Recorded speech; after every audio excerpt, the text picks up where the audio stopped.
السلام علیکم پیارے مسلمان بھائیوں، خوش آمدید کہتے ہیں آج کی ہماری اس ویڈیو میں۔ مزید اچھی ویڈیوز دیکھنے کے لیے ہمارے چینل دین تعلیم کو سبسکرائب کر لیں تاکہ آنے والی ویڈیوز کی اپڈیٹ آپ تک پہنچ سکے۔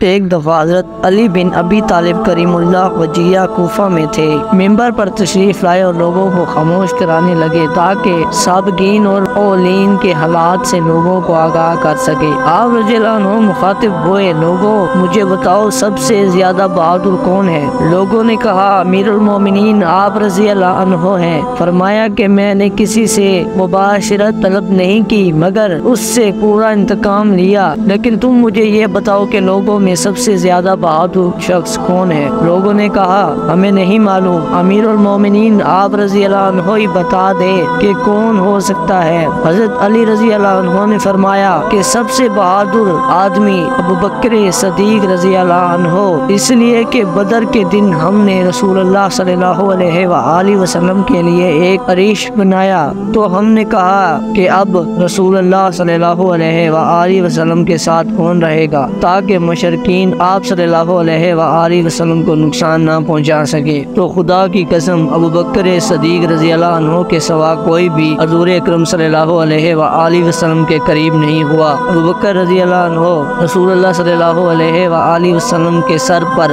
کھڑے تھے اور تلوار سونتی ہوئی تھی۔ دشمن کی طرف سے جو بھی قریب آتا آپ رضی اللہ عنہ فوری اپنی تلوار سے اس پر وار کرتے۔ پھر ابوبکر صدیق رضی اللہ عنہ سب سے بہادر آدمی ہیں۔ سبحان اللہ، کیسے پیارا واقعہ ہے۔ اگر آپ کو ہماری ویڈیو اچھی لگے تو ویڈیو کو لائک اور ہمارے چینل دین تعلیم کو سبسکرائب کریں تاکہ آنے والی ویڈیوز کی اپڈیٹ آپ تک بر وقت پہنچ سکے۔ تب تک کے لیے اللہ حافظ۔